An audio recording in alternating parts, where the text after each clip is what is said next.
सबसे पहले मेरा आप सभी को प्यार भरा प्रणाम। मैं मधु जोशी स्वागत करती हूँ आपका अपने YouTube चैनल मधु गढ़वाली 121 पे। तो दोस्तों, आज की वीडियो में मैं आपको ज्येष्ठ मास कृष्ण पक्ष गणेश चतुर्थी व्रत कथा सुनाऊंगी। आप भी मेरे साथ ज्येष्ठ मास कृष्ण पक्ष गणेश चतुर्थी व्रत कथा का श्रवण कीजिए।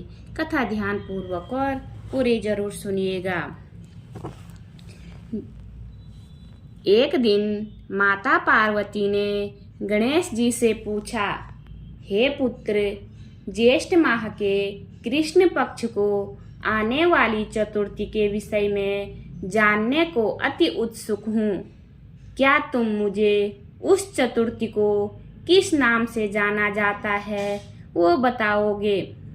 उस चतुर्थी पर व्रत करने का क्या विधान है और उसकी कथा क्या है, वह मुझे बताओगे? माता पार्वती की बात सुन भगवान श्री गणेश जी बोले, हे माता, ज्येष्ठ माह के कृष्ण पक्ष को आने वाली चतुर्थी को एकदंत संकट चतुर्थी के नाम से जाना जाता है। इस व्रत का अनुष्ठान जो भी मनुष्य पूर्ण श्रद्धा भाव से करता है, उसकी सभी मनोकामनाएं सिद्ध हो जाती है। इस व्रत में मनुष्य को रात्रि में चंद्र दर्शन करते हुए चंद्र को जल अर्पित करना चाहिए और उसके पश्चात मेरी विधि विधान से पूजा करने के बाद भोजन करना चाहिए। इस व्रत अनुष्ठान के फल स्वरूप मेरे भक्त के मैं सारे कष्ट हर लेता हूँ और उसके सभी कार्यों में आने वाले विघ्न को दूर करता हूँ। ज्येष्ठ मास गणेश चतुर्थी व्रत कथा। सतयुग काल में एक परम प्रतापी पृथु नामक राजा हुए। राजा इतने महान थे कि उन्होंने 100 यज्ञ संपन्न किए हुए थे। उन्हीं के राज्य में दयादेव नामक एक ब्राह्मण रहा करता था। उन्हें वेद शास्त्र में निपुण ऐसे 4 पुत्र थे। उन्होंने अपने चारों पुत्रों का विवाह गृह सूत्र के वैदिक विधान से कर दिया था। एक दिन उनकी 4 पुत्र वधुओं में से सबसे ज्येष्ठ पुत्र वधु ने अपनी सास से कहा, हे सासू माँ, मैं अपने बाल्यकाल से ही संकट नाशन श्री गणेश जी का व्रत करते आई हूँ। मैंने अपने पितृगृह में ही इस पुण्यदायक व्रत का अनुष्ठान किया था। अतः हे कल्याणी, आप मुझे इस शुभ फलदायक व्रत का अनुष्ठान करने की अनुमति प्रदान करें। अपनी पुत्र वधु की बात सुनकर उसके ससुर जी कहने लगे, हे बहू, तुम सभी बहुओं में श्रेष्ठ और ज्येष्ठ हो। तुम्हें यहाँ किसी प्रकार का कष्ट नहीं है और ना ही तुम भिक्षुणी हो। अतः तुम ऐसी स्थिति में किस कारण से व्रत अनुष्ठान करना चाहती हो? हे सौभाग्यवती, यह समय तुम्हारे उपयोग का है। यह गणेश जी कौन है? फिर तुम्हें और करना ही क्या है? अपने ससुर के आग्रह से पुत्र वधु ने श्री गणेश जी के संकट नाशन व्रत का त्याग किया और अपने घर संसार में लीन हो गई। कुछ समय पश्चात ज्येष्ठ वधु गर्भिणी हुई और 10वें माह के बाद उसे एक पुत्र रत्न की प्राप्ति हुई। उसकी सास उसे बारंबार व्रत करने से रोकती रही और उसके व्रत अनुष्ठान में बाधा उत्पन्न करने लगी। व्रत भंग होने के फलस्वरूप भगवान गणेश जी उस पर कुपित हुए और पुत्र के विवाह मंगल के दिन वर वधु के सुमंगली के समय उसके पुत्र का अपहरण कर लिया। इस अनहोनी घटना के कारण पूरे मंडप में हड़कंप मच गया। सभी आपस में बातें करने लगे कि लड़का आखिरकार कहाँ गया।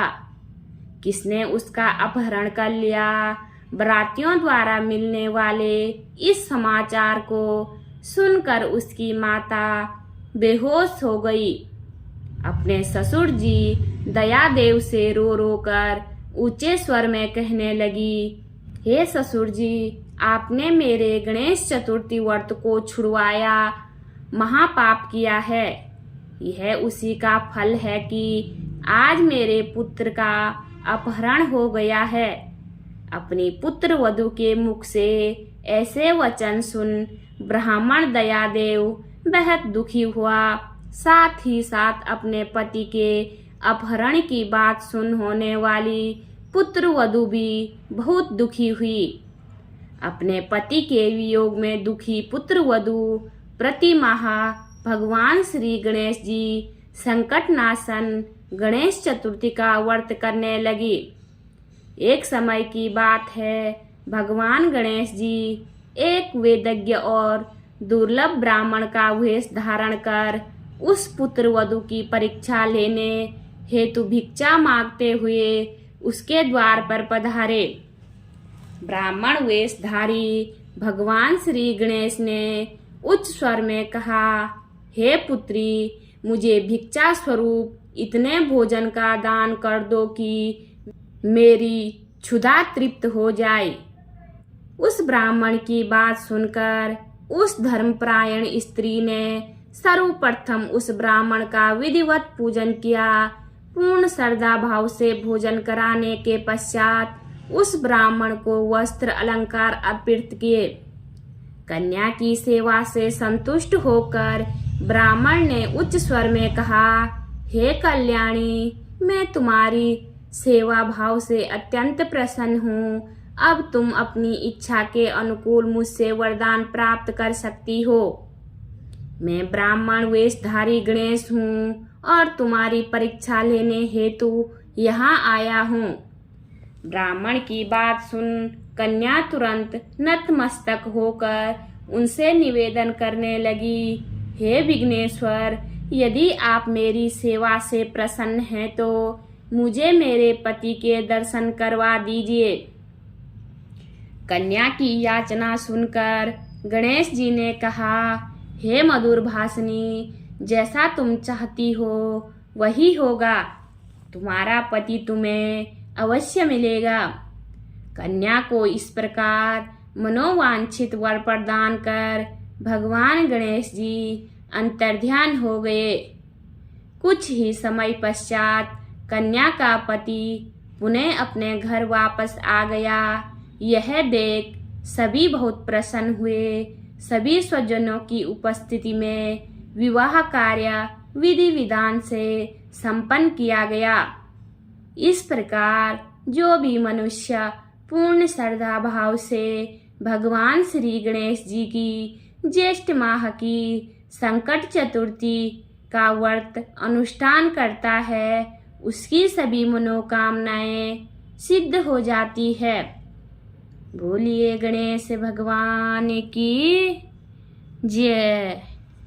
उम्मीद करती हूँ आपको वीडियो पसंद आई होगी।